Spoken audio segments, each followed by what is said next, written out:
Magandang umaga sa ating lahat. Kami nga pala ang Group 3 na pinapangunahan ni Joshua Enrico Icapuyon, Ara Beldicion, Jonard Navarro, Gerald De Vera at Ross Gundran.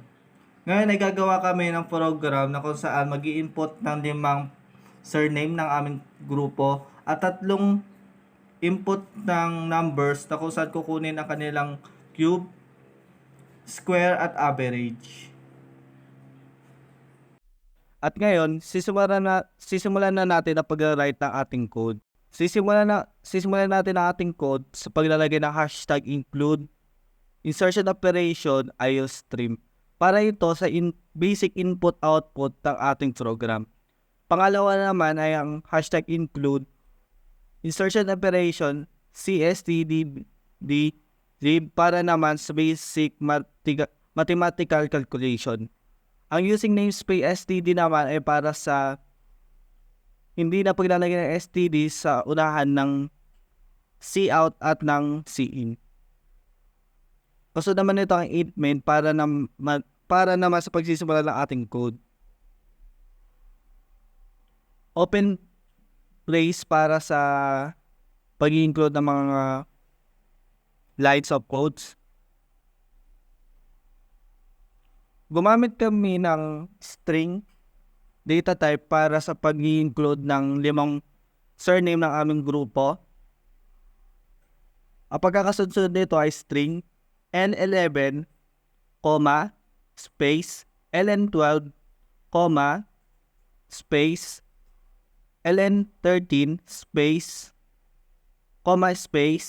LN14, space and LN15, semicolon. Kasunod naman nito ang double data type. Nag-include kami dito ng 3 input variable para sa gagamitin namin na inputs. Ginamit namin ang num1, num2 at num3. Kasama din dito ay ang pagsasama namin ng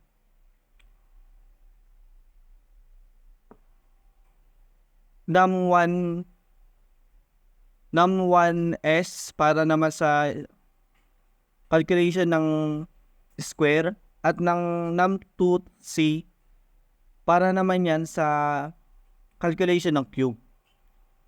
Ang average naman ay gagamitin namin para sa average. Ako naman po ang magpapaliwanag sa input part sa program.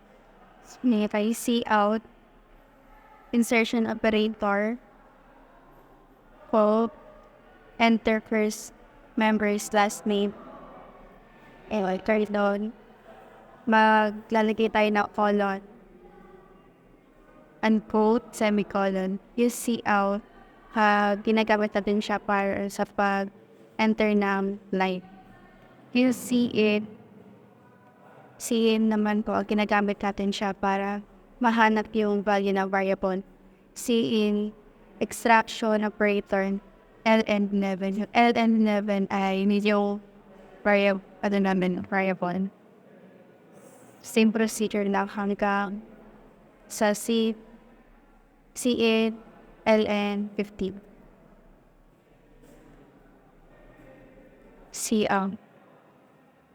Cin extraction operator, ln12, semicolon.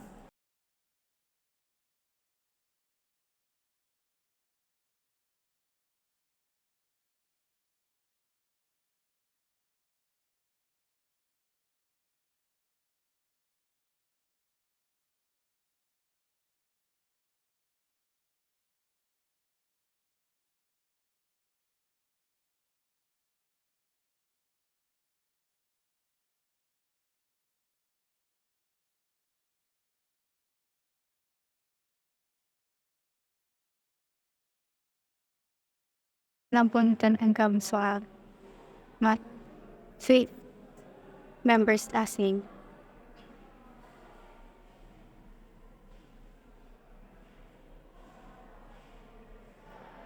Cin extraction A ln for 8 semicolon and the CL insertion operator code and down fifth members last ball sugar as members must be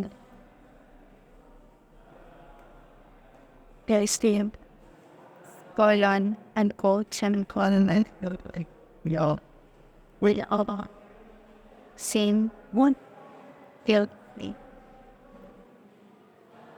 see out exception insertion operator and line semicolon. Ginagamit natin yung CL and line para sa susunod number 9. Para sa third part ng aming code, kagaya lang sa second part, cout, 2 less than sign, quote, enter first number, colon, unquote, and semicolon. Cout which na magpiprint ng output, in this case, yung nasa loob ng quote-unquote sign, which is enter first number, and then comma and space. Space para dun natin ilalagay yung ating first number, and then semicolon para declare natin na finish na yung line of code na nasa line 23. For line 24, which is cin, 2 more than sign, num1, and comma.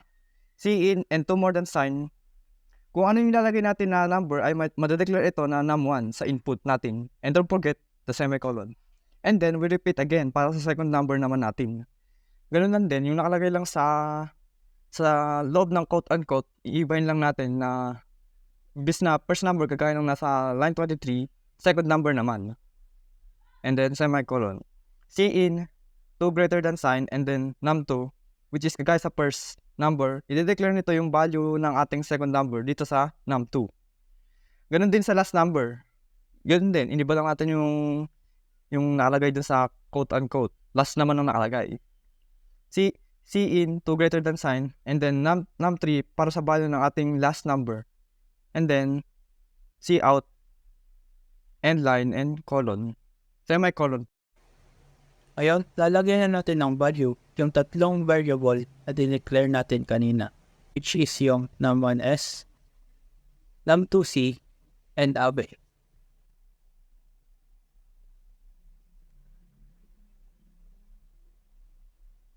Dito sa num1s, ang nilagay natin ay num1 space asterisk space num1. Ibig sabihin nito, ang number na ilalagay mo ay may times sa sarili niya. Halimbawa, 7 ang nilagay mong number. Magiging 7 times 7 siya. Kaya magiging 49 yung sagot. Dito naman sa num2c, kung ano man ang number na ilagay mo, ay itatimes siya ito ng 3 beses.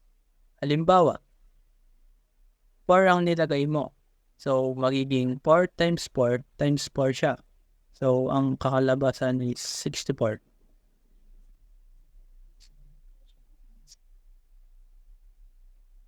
Dito naman sa abe, dahil sa C++, kung ano man ang nasa loob ng parenthesis ay siyang unang kukumputin nito.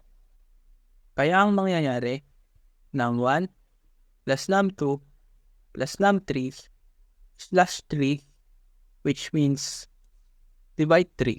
Hello everyone. So ako naman po ang mag-explain dito sa aming output na ilalabas ng code namin. So simulan na po natin.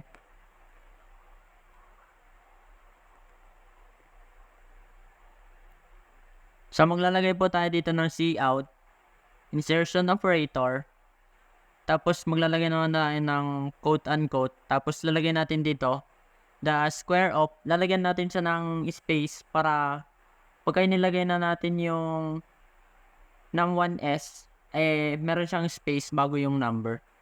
And num1 is, tapos sa may is din, meron din siyang space para hindi siya magdikit. And quote, unquote, insertion operator ulit, tas space.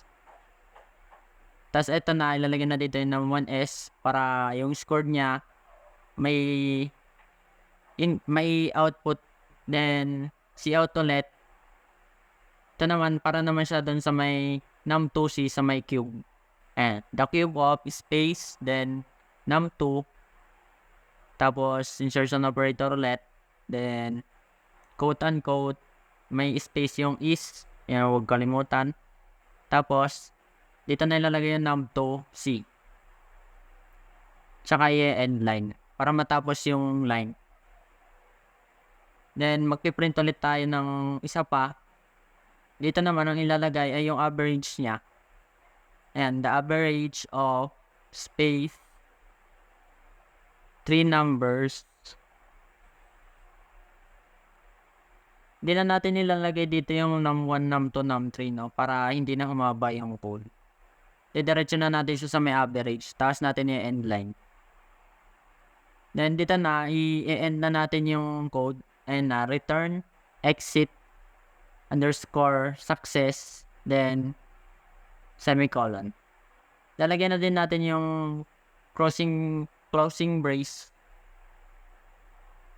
And syempre, i-check muna natin para sure at tamang lahat. Mukha namang wala namang mali. So, i-run na natin yung code. Nalagay natin first member last name Dishon. Next is Kapuyon, Navarro, Chidibera, and then si Gundran. So, may space siya kasi naglagay tayo kanina ng cout, insertion operator, tsaka end line na agad. Kaya walang lumabas dun sa may pang-anim na line. Then, i-enter natin first number, 7, second 4, and third is 9.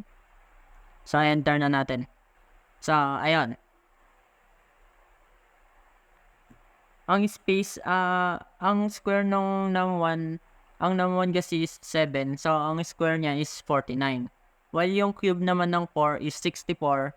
Tapos yung naging average naman ng tatlong number is 6.66667.